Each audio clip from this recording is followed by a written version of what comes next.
Good afternoon, ladies and gentlemen, and welcome to the World Affairs Council's Cover to Cover monthly author program. We're bringing you this Zoom from Washington, D.C., and with our guest, Jillian Haslam in London, UK. And we're delighted to hear quite a distinctive and amazing voice on the subject of poverty, philanthropy, and humanity. My name is Bill Clifford. I'm president and CEO of the World Affairs Councils of America. We launched this Cover to Cover series 9 years ago and have brought the network of councils across the country and our friends and stakeholders around the world some extraordinary people. Jillian is one of them. She was born in 1970 to parents of British ancestry in India. There, as a child and young adult, she grew up as part of a minority class that doesn't begin to scratch the surface of the level of poverty she experienced, both in terms of health, education, welfare, life in general. I'm going to let her tell the story. She later rose from that circumstance to become a banker and a successful motivational speaker and author. Her first book, Indian English, was a bestseller. She founded 6 nonprofit charities under the rubric of now Remedia Trust, which serves the poor in India and the UK. Jillian Haslam, it's such a pleasure to have you here to discuss your new book, published this month, A Voice Out of Poverty, The Power to Achieve Through Diversity. Welcome to the World Affairs Council's program. Thank you very, very much, Bill. It's an incredible honor to be here. Thank you for the opportunity. And thank you again for joining us from London, where it's early evening. Jillian, it's hard to know where to start. We call this program Cover to Cover, so it makes sense perhaps to go right to the beginning.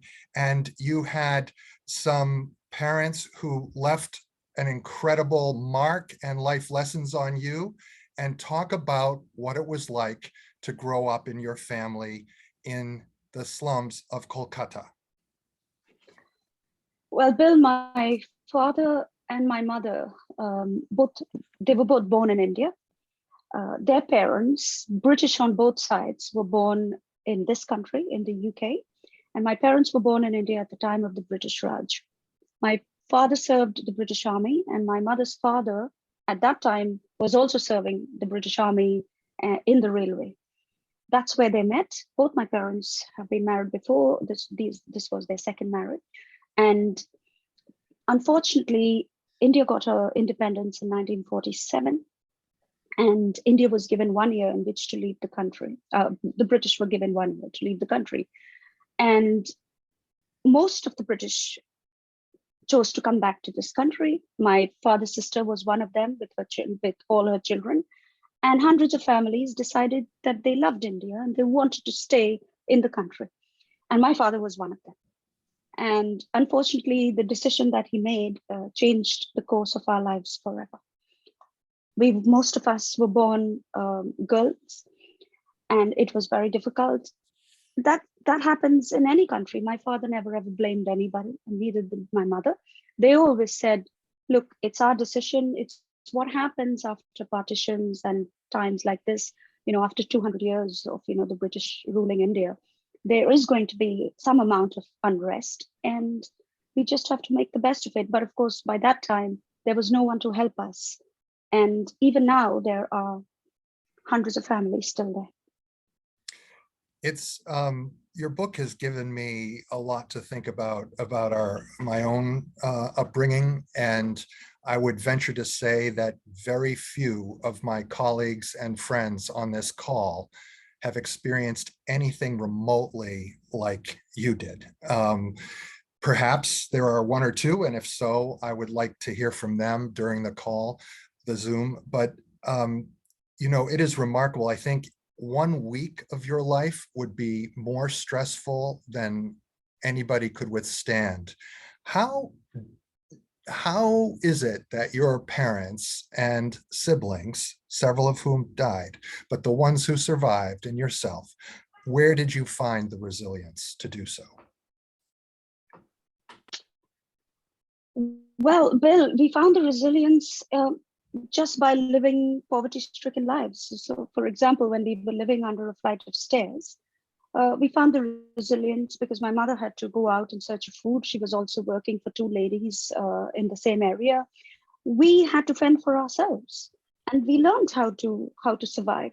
When we were in the slum where we lived, my little sister Vanessa and myself were looking after two little ones, a brother and a sister. And we had to find again just ways to survive. So we used to go out to the poorest of the poor and ask them for their help. There were a lot of people in the area who pretty much had nothing to give, but they shared it all. And we just learned to survive. We had encountered some tragic accidents. My little sister fell down a manhole and my father just about saved her life. In this country, Bill, when a child accidentally falls down a manhole, it's national news. Over there, nobody cares. And my other little sister was burnt so badly with hot coals from an oven that she was burnt right up, right to her ribs. And it was so bad that both my parents were out at the time. My father was at work, and I just had to run to a local chemist and get some burn oil, some ointment. And we were fanning her. She was not responding. We didn't have access to the internet or to phones or to anything. So it was very, very difficult. We worked like Trojans from early morning to late at night. We stayed in a slum where more than 3,000 people shared 3 toilets and hardly any electricity. We filled water from a tube well.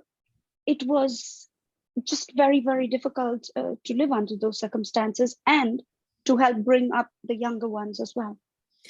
Talk about how your family had to separate from time to time, and also the subsistence on the types of food and so forth that you were able to manage to receive or get or purchase. So many instances, but I'll give you 3. When we were living under the flight of stairs, we used to go to the local vendors and just hang around and, just wait for them to give us something. And sometimes, just like with all the other children, they used to splash stuff on us and splash hot oil and say, go away, don't come back kind of thing. But again, it's resilience. We just stood around and waited. And then he would take a paper and put one roti with some meat, curry or something, and shove it in our hands and tell us to go and never come back. But we went back every day, and every day he fed us. When we were in the slum, the poorest of the poor again fed us. We used to go to this vegetable lady, and she used to keep these potatoes and tomatoes for us, which were all bad. We used to bring it home, cut off the bad part, and cook it. We used to go to the meat man. He used to keep all the dried bones that nobody would buy. But he used to sometimes wait for us when we were late, and we used to bring those bones home, boil it, and have soup out of it. And then there was this tea shop man who gave me the milk that saved my sister's life. Of course, they used to dilute the milk, but it saved my sister's life. And even if I stood there for 1 or 2 hours, it didn't matter to me. But all of these people, including the grocery man who used to give us rice and dal and, all oil and any little things, because they knew my parents were not home and they used to help us. They never, ever took money from us. They were so kind. And literally, Bill, they had nothing to give. Then they were the Sisters of Charity. Every Friday, we used to queue up, never missed that queue at the local church. And the Sisters of Charity used to give us a bag of clothes and a packet of biscuits and some powdered milk. And the powdered milk was like gold to us because we used to take it home for the little ones. And that's where I met Mother Theresa for the first time. I want to talk about your intersections with Mother Teresa momentarily. I want to go back to your parents and what it meant for them to be Anglo-Indian, what it meant for your family within the community, that status, if you will. Please. Well, many people define Anglo-Indians differently. Some people know that it's basically people who are born in India to British parents are known as Anglo-Indians. Some people believe that it's a British father and an Indian mother. Many people have their opinions, but in my case, my parents are British on both sides. But the Anglo-Indian community really is a very, very loving community. There is not a single Anglo-Indian lady who you will find who has not helped, fed, loved, or taken in a person off the street and looked after them, including my mother. You can meet anyone around the world and they will open their doors to you. They are just the most loving, kind, and warm-hearted people, honestly, Bill, that you would come across. And my parents were no exception to the rule. My mother used to take people off the street and just bring them home. Men who we've never met in our life, if they were homeless, she would say, "You can come and stay with us." And we only had a little room, 8 by 10 feet. I was going to say the audience is not to understand that you were living in a 3-story house when you were taking people as guests. No, it was 8 by 10 feet, Bill, and we were 5 kids, and my mother kept birds and cats, and two, of course, my mom and dad. And my father always called it Noah's Ark. He used to always say, "You're turning this room into Noah's Ark," because she wanted to help everyone. And then when this man used to come in, we used to say, "Mom, we're all just sleeping on the floor in one line, like, at the side of each other." And she used to say, "Well, he's staying." And we used to run down the lane when my father used to come from work and say, "But Dad, she can't keep a stranger." And my dad used to say, children should be seen and not heard. Your mother's word is final." And he would never, ever go against her. And we would have to stay with this man. And, we only had a tiny veranda, Bill, with no front door, on in the veranda. And that would lead to the little room. And you can see pictures of it on my website. But when you enter when we used to have a bath, there was nowhere to have a bath. We didn't have a bathroom. As I said, there were just 3 public toilets that were shared by 3,000 people. So when we used to have a bath, my mother used to put a sheet at the top and a sheet down so that nobody could see us from the top bathing. And this man who used to stay with us used to just come from the market with some tomatoes or something and walk straight in. And I used to say, my mom and my dad were very, very tough people. And we grew up to be very tough. So I used to say to my mom, "He's just walked in. He can't do this." And my mom used to turn around and say, "When you become Elizabeth Taylor, then we talk. Right now, get on with life. Move on. He hasn't looked at you. Carry on." And she was so tough, and she made us that way. All of us are all very, very tough. That's the way we were brought up. Very no strong. fever, no health issues, no nothing. She just didn't allow any room for us to say, "Oh, Mom, we don't want to go to school, or it's very hot, or it's very cold, or whatever." She would just make you get on with life. And she would always remind us that there are so many people in the world who are much worse off. That's rather hard to imagine, given the pages that I read in A Voice Out of Poverty over my shoulder. But let me say that one of the things that struck me was whether your father was in and out of jobs, and he had some good ones, and including as a schoolmaster, and he did odd jobs as well. But health conditions interrupted that often. Your mom, also, as you mentioned, very strong, but so overburdened with the daily work of bringing up healthy and not so healthy children. Nevertheless, if they sacrificed for scraps that you could eat or wear, what seemed to be the constant through line is that when you were home, away, you did go away for schooling for a while, but when you were home together, it was a happy time. It was a time when you had stories that nourished you as much as any nutrition. Oh, there were such happy times, Bill. Even if we never had food, and even if we never had anything at home, we longed to go home. We were put into boarding school at the age of 5 and 6. We were so tiny when we were put into boarding school that we couldn't even reach the dining tables at school. The food matron had to order tables from the nursery classes so that we could sit at those tables. We were so tiny, but we loved to go home. And for a long time, my father just said, "We are living in a very bad area and it's not good for girls. So you will just remain in school." So we missed going home. We missed our parents. But when we were home, my father would tell us story after story, and my mother would send my sister and myself to all the tailor shops in the area, the local tailor shops. And they used to make mainly gentlemen's clothes, shirts and trousers.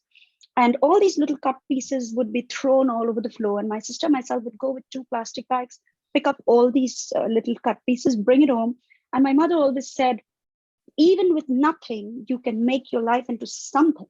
And she would take all these cut pieces and stitch beautiful duvet covers and beautiful curtains, pillowcases, and everything.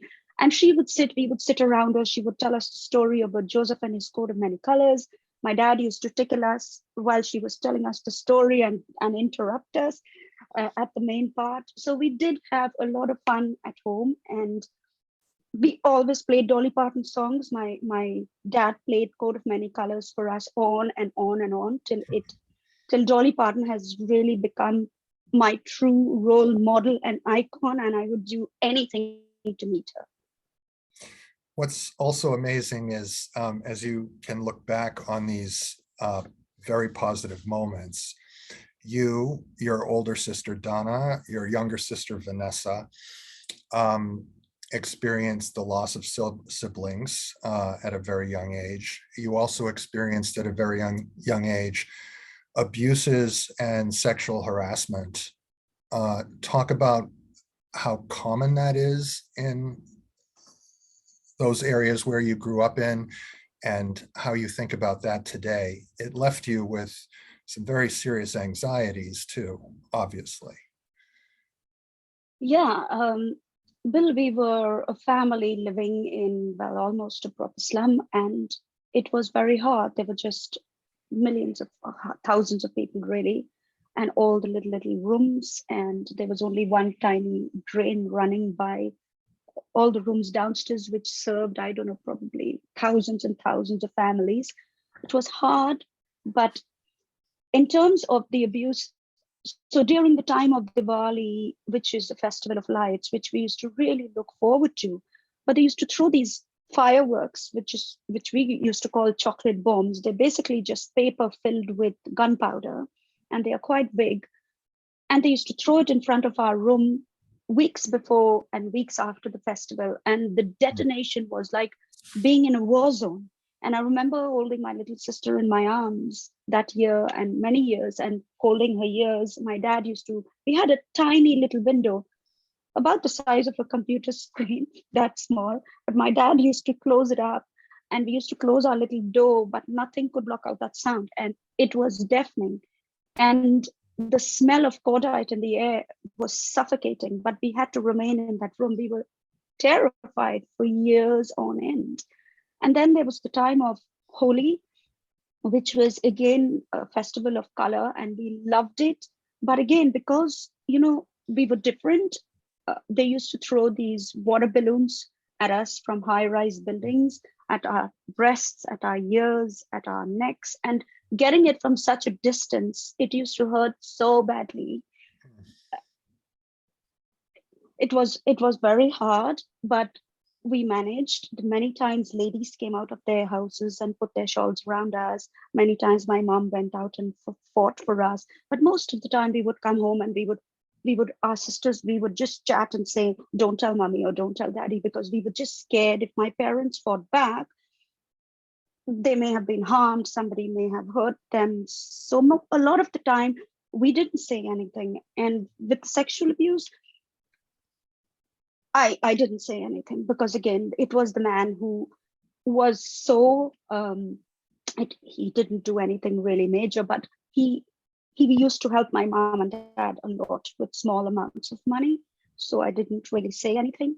But all my sisters have been through it.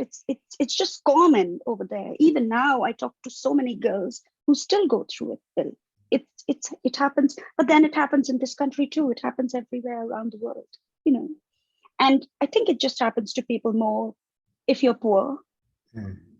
Pardon me for saying so. That's extremely difficult to imagine the circumstances.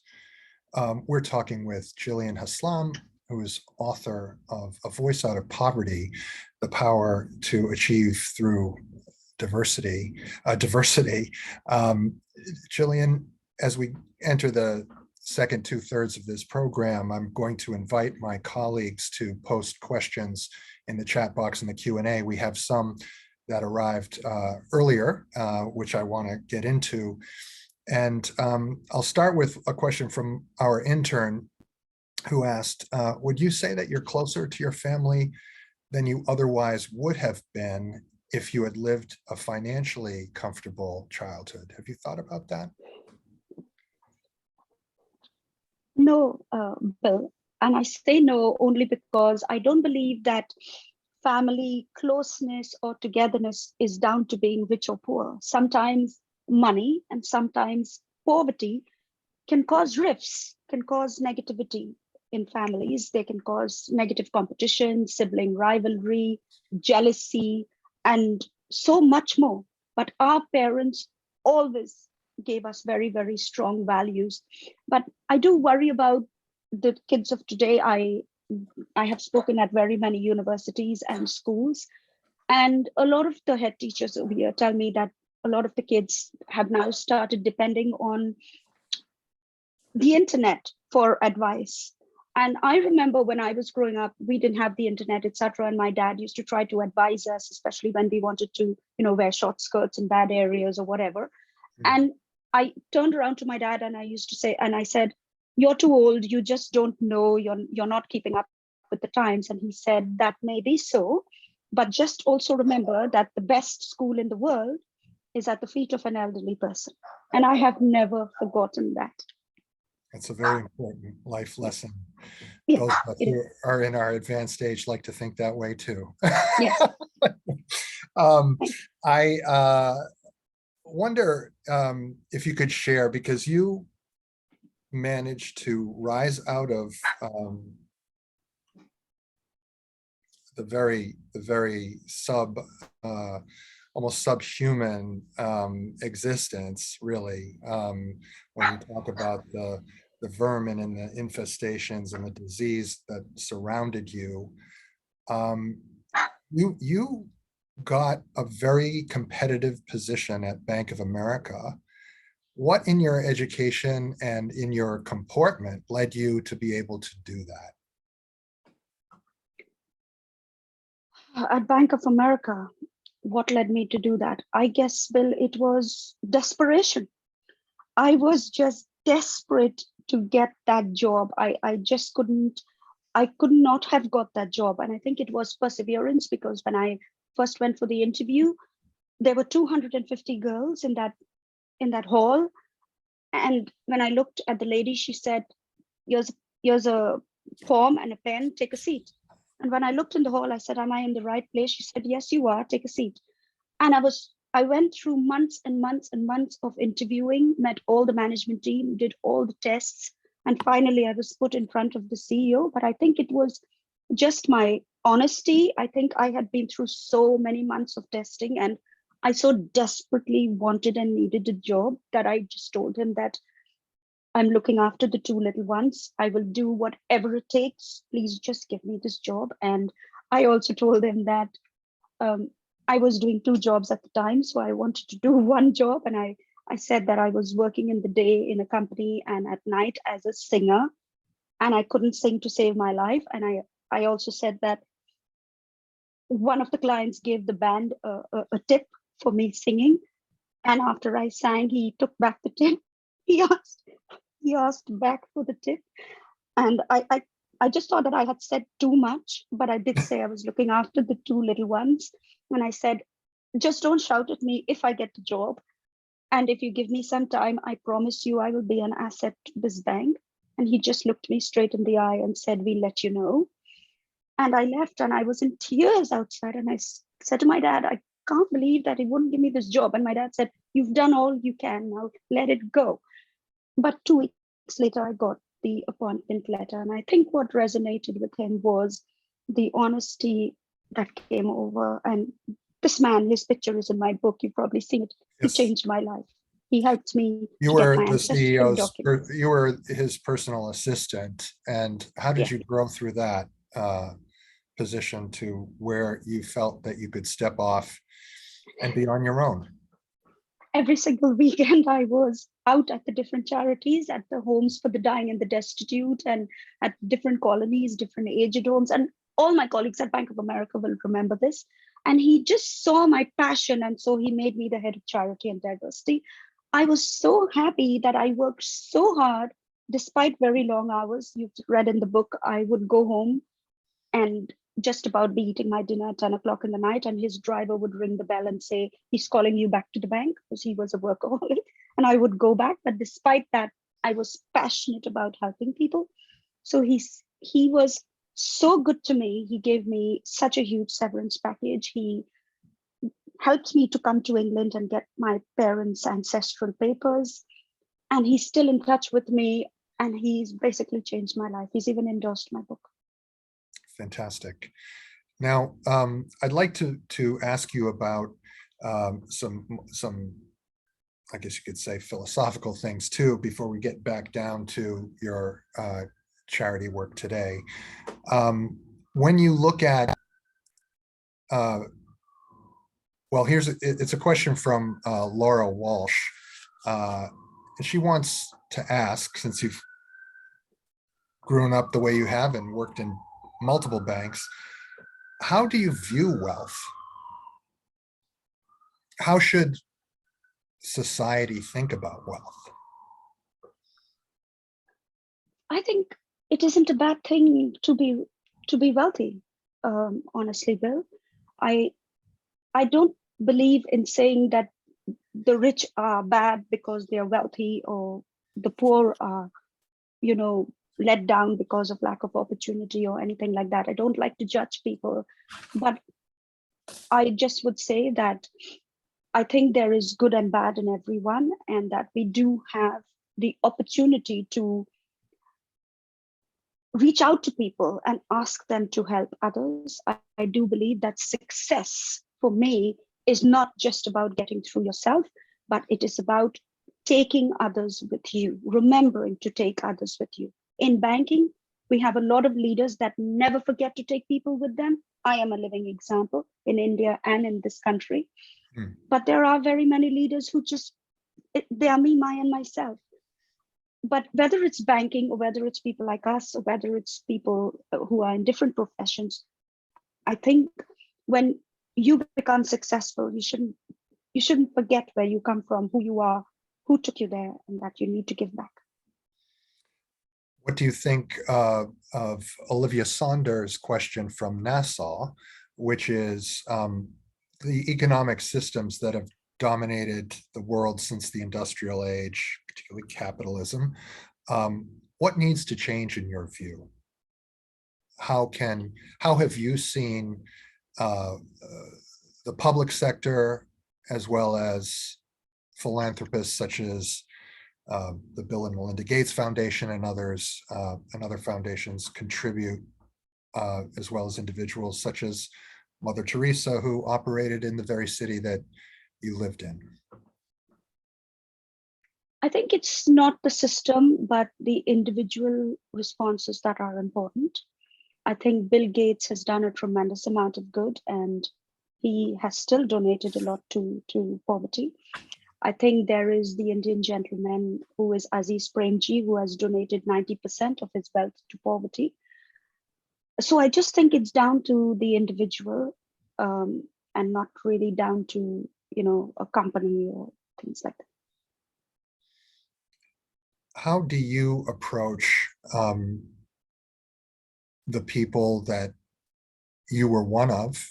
India is a country of over 1 billion people, and 1/3 live in poverty. 400 million, that is, we're talking about, in extreme poverty. What has changed, and how do you view it now in the work that you're doing? Why don't you describe also the charitable work that you're doing? Well, the charitable work that I do, Bill, we use an E3 program that is designed to help people with education, empowerment, and employability. We help men, women, and children. And basically, we take little kids, we educate them, and then we give them skills. So, for example, we have beauty training schools, we have secretarial schools, we have English language schools, and we give them a skill to get ahead and to make something of their lives. And of course, empowerment, as you can see, it comes from all of us, all of the people and the teachers, starting with me. But this program has been used. We have delivered it at UNESCO. We have delivered it at the Ministry of External Affairs and some great organizations. But basically, the main program targets women who are suffering with domestic violence, abuse, rape, and mainly abject poverty. How do you set targets? Or you have your mission to lift these people up, particularly women, but they could be elderly, they could be children. What means success in an operation like that? Success is when a little girl, and I'll give this to you in very basic terms. So when a young girl who's 12 or 13 or up to 16, 17 comes into your center and she doesn't even lift her head, as many of them come in with the hijab and many of them without, but they come in and they can't even lift their heads. They are so, they don't have any confidence. They're so poor. They're so afraid of everything. And then in about a year, they stand up and they deliver a public speech to the rest of the girls. We take them on from being fully qualified to trainers, to teachers, and we give them posts and employability. We make them full-fledged beauticians, and you can just see them come to life. It's like, if I could only show you some of my messages, you would be just so amazed at the gratitude that I get. Even before today's call, I got a message saying, "Ma'am, you may not need it, but I just want to tell you thank you for everything and best of luck doing whatever you're doing for us." So they love you so much for what you do for them. That is extraordinarily fulfilling, isn't it? To have that, which you yourself know from their perspective, having walked in those shoes. Absolutely, Bill. There was a time when we were in that slum and when my little sister was dying, and I just felt that the world had given up on us, the country had given up on us, and the community around us had given up on us. And I just felt so alone and so abandoned. I felt like nobody was there to help my parents. And I just felt, if only somebody cared, if only somebody came to our rescue. And that is why I do what I do, because I just keep telling all the people I help back there that I just want you to know that I care. I just want you to know that every single day I wake up and I work every day for you. And I want you to know that I care and I'm fighting to help you. And that makes all the difference. Let's zoom back a bit. You've lived in the world's biggest democracy and in one of the world's richest democracies. Which country, India or the UK, is doing a better job, would you say, to combat issues of poverty, issues of gender discrimination, treatment of others, social justice? I just think that there are different problems everywhere. So for example, over here, I definitely have to answer Britain, but there's no unique solutions, Bill. But I do believe that obviously, if I have to answer your question, then it's the UK, because we have a welfare system. We have the NHS, where you can get free medicals. But in India, when you don't have money, you will just die on the street. I queued up with my mom who had cancer for 3 consecutive days to a little window to get one little admission card to admit her into a free hospital. It was so hard. And with me, there were hundreds of people lined up. There's a picture of that in the book. And like I said, you would just die on the streets or you would just starve to death. And I have done very many case studies on hunger and starvation. Do you know, Bill, that very many people in India go to sleep at night, but they never wake up? And they don't not wake up because they are ill, but they don't wake up because of hunger alone. And how sad is that? How sad is that? There are babies thrown on dustbins. It's just, there are little ones from my centers who work in little shops to support their ailing parents, but they get beaten every day. There are little ones who have cancer and they work in 3 and 4 different people's houses to pay for their treatment. It is just suffering beyond imagination, and it needs to stop. How ought one cultivate a mindfulness in the face of that abject poverty? By that, I mean, I'm going to use my own personal example, humble as it is. I walk through a park every day that's gotten worse. People have been pushed from another park that got redeveloped down the street. And so there are more homeless there, very destitute people, mostly people of color. And it is not my favorite thing to walk by that and to just even think about it. It's embarrassing as an American to think that people live like that. I sometimes leave clothing that I've grown out of or parts of meals that I didn't finish. Sometimes, but not every day. A lot of days I'm just dealing with my own stress, walking by, hustling along, and there's a certain numbness that one can feel. How do you cultivate the mindfulness to be helpful every day? Well, that's such a great question, but I'm going to answer you only because I recently did a little bit of a study, and there is a short video on YouTube, which is called "On the Receiving End of Love." It's on my YouTube channel if your listeners want to listen to it. But basically, it's done from a study by Professor G. Post. And so, for example, if a person at a supermarket has dropped their bag of groceries, and one of us, say, for example, you go and help them to pick it up, they are very grateful and thankful that you helped them to pick it up, but it's you that will actually gain the benefits because your hormones of cortisol and oxytocin, the love and the bonding hormones rise tremendously. And this does not happen when you give somebody a check or you drop a coin in somebody's box. No, it happens with genuine care from the heart. It happens when you hug somebody and out of empathy. The immune systems and the cardiovascular systems are both benefited. But here's the golden thing that I'm going to give your audience. Giving and volunteering actually benefits you in so many ways. By 44%, Bill, there is reduction in early death just by your oxytocin levels rising.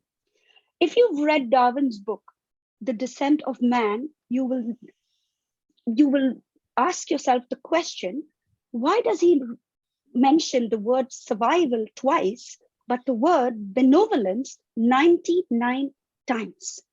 And he also mentions that Ebenezer Scrooge, when did he actually change from being such a terrible person? He only changed when his neurology, endocrinology, and immunology tapped into something called gratitude. And this is why I tell people to help, because if you do help, there are not just blessings and the normal things that people say, but there are huge benefits coming to you, benefits that you don't understand that is happening inside you. That is so true. And for an individual in his or her life, their life to experience that physical sensation and how long it lasts actually is something I've learned. We actually had an offsite in Colorado Springs last month for our council leaders, and one of the speakers led from Pikes Peak Foundation, Community Foundation, was discussing just what you mentioned about the biological rush from giving and why it should empower those of us who are in the business of asking for philanthropic contributions to realize the pleasure and psychic benefits it gives to those who are in a position to offer it. But as you also stated, even the poorest of the poor give to each other on the streets of Calcutta, and no doubt for the same reason, ultimately. Yeah, they may not, have all these statistics, Bill, but I can tell you that there is evidence that actually the poorest of the poor give more. It is it is quite fascinating to watch a poor person have so little, and yet they're willing to share it all. I wonder if your Mrs. Green turned into something other than a wicked lady, Ebenezer Scrooge type. Did you ever discover some of these figures who impacted you positively or negatively in your childhood?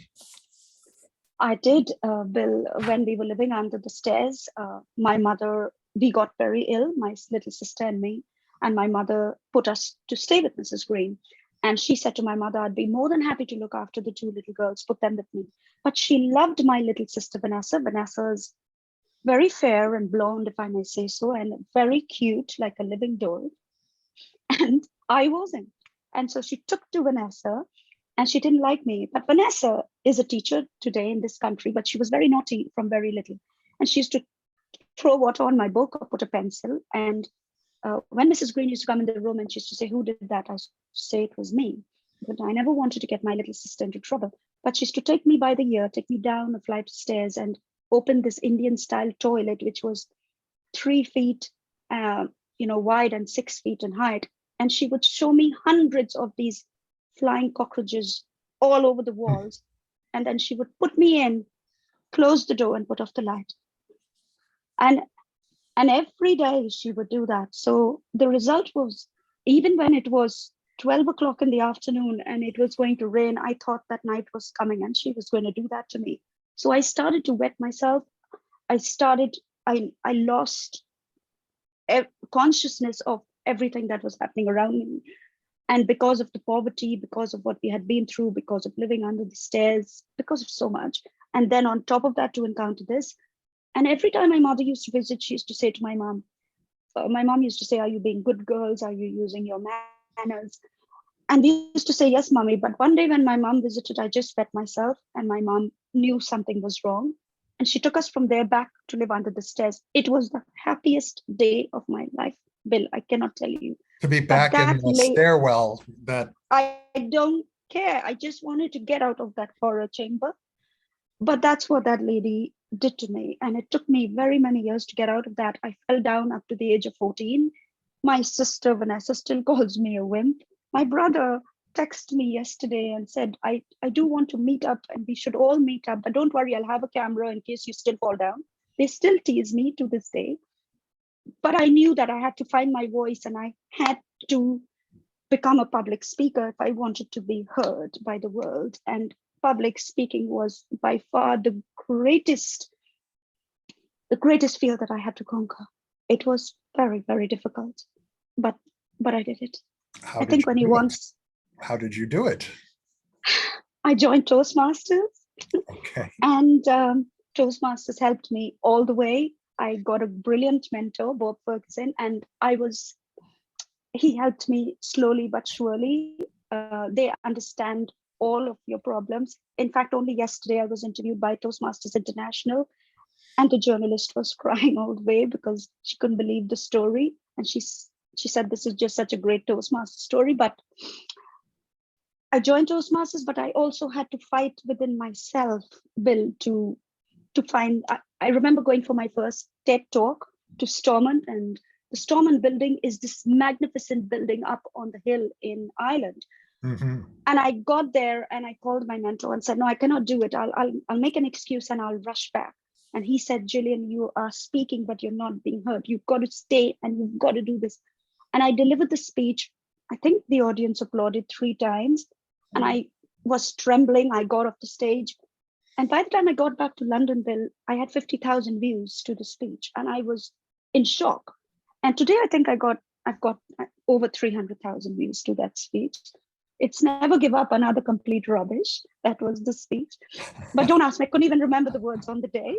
But I was amazed. And since then, I've done 6 TED Talks, and I don't know how many other talks at different organizations. But I think when you want something so badly, you fight for it. Well, we're hearing some applause from our audience, including for Toastmasters, but also certainly for you, Jillian. talk about your intersection with Mother Teresa. You were honored in 2017 with the Mother Teresa International Award for your humanitarian efforts. That must have been a speech you had that moved you, but were you more comfortable delivering your acceptance speech there? And what was she to you? Bill, she was everything to me. I have seen Mother Teresa pick up these little babies where these trucks are parked in the mornings, huge trucks, and people would put their babies just near the wheel of the truck so that the truck would go over them because they didn't want the babies, and the babies would be in the dustbins. Mother Teresa used to get up at 4:30 and 4 o'clock in the morning and go around the streets picking up all these babies. She used to come down our side and do it. And I've met her in the church when we were taking that powdered milk and biscuits. And of course, she didn't know me. We just all got a pat on the cheek and turned next, next, next, next, next. All the children got up there. That's when I first met her. And so when I was invited to receive this award, I sent it back saying I'm not Catholic because she was Catholic and I'm Protestant. And then I got a letter back saying, you don't have to be Catholic, Jillian, you just have to be a humanitarian like yourself. And I said, okay. And I went there and I wasn't dressed, Bill. If you see the video, I was just normal. And when I got there, the police had lined the streets. There were ministers, there were people from 7 different faiths because they all have to decide that the person deserves this award. And they gave me the award and we had to march down the streets of Calcutta with the police on both sides. And then they took me to the tomb where she's resting today. And it was a great honor because they gave me the Indian flag to put on her tomb. They gave me a wreath to put on the tomb. And they gave me a beautiful Mother Teresa award. It's on my website. And they also took me something that's never been done. They took me to this tiny little room with her bed and her slippers and just very, very few things. And they opened the gate and they let me in. And they never, ever let anyone in there. It was the greatest honor and the greatest day of my life. And I have vowed to do everything I can in her name. Talk about that is extraordinary. Talk about what is next for you, apart from no doubt a book tour, which you're embarking on from here. Such a privilege for us to be an early, if not the first, host of you. What comes next for Jillian Haslam? After the book tour, Bill, I'm hoping that I can then go back and help people all over the world. In this country, I have spoken at the maximum number of schools and I've received an award for it, but I think they need different kind of help in this country. So I've done that. But in India, I really need to do a lot of work. I also do a lot of speeches for African countries. I never charge because I know of all the problems that happen there. And I try to do as much as I can, but I'm trying to get organizations like yourself to spread the word and to get people to help me to do this. And I truly believe that I will succeed. I'm sure you will. There's nothing that seems to thwart you. I'm reading, adversity is in your subtitle, how you overcome it. But sometimes I think the words adversity and obstacles are like what you once described the word poor. It's just insufficient. It almost seems like that's luxury because there is really so much worse. Yes. I guess I'll leave the final question to James Finnegan of Train, County Kerry in Ireland, because this is really the underlying word that we'll leave our audience with. What is the secret to resilience? You've spoken of it many times, but give us your best final toast so that we can think about being resilient as we carry through the pandemic and whatever our smaller adversity and obstacles are.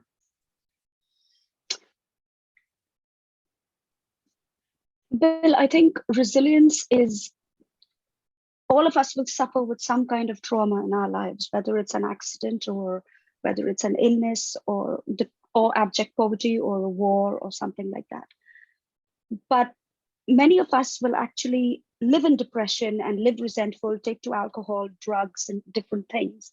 And some of us, actually, many survivors have bounced back saying that actually now I've got a new meaning to life. I know what I want in life. And they develop a coping mechanism, and they also develop healthy ways of coping with their situations.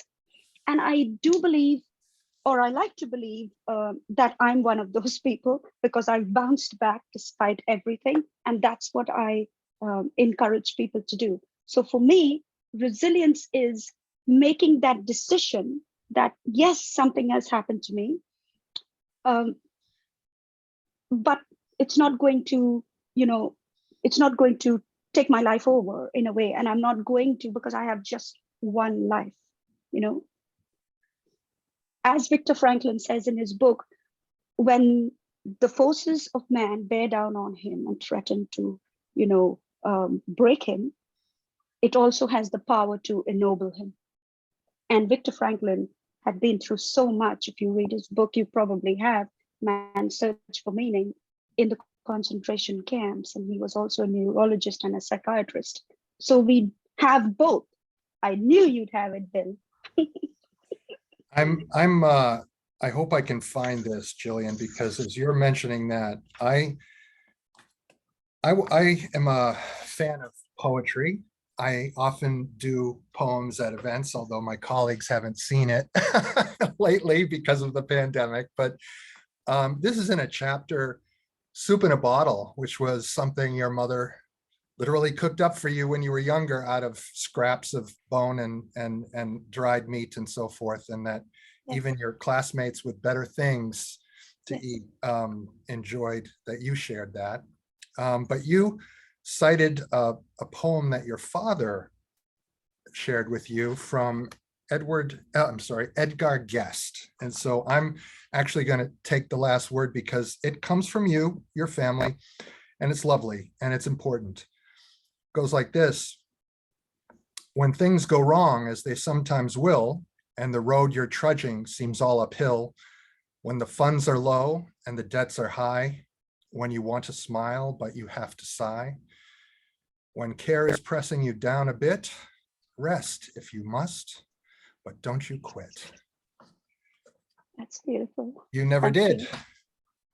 It's been a pleasure and an honor to talk to you, Jillian Haslam. Thank you so much. I wish you well with A Voice of Poverty. World Affairs Councils are here in the United States of America to host you when you come visit. We would love that. Thank you so much. I'm very grateful, and I can't wait to meet you in person as well. Thank you. Have a good day, everybody. Join us next time for Cover to Cover in August. We'll be announcing our book and author soon. Jillian, good luck to you. Take care and be well. Thank you again, Bill. Namaste. And thank you to Kaylee too.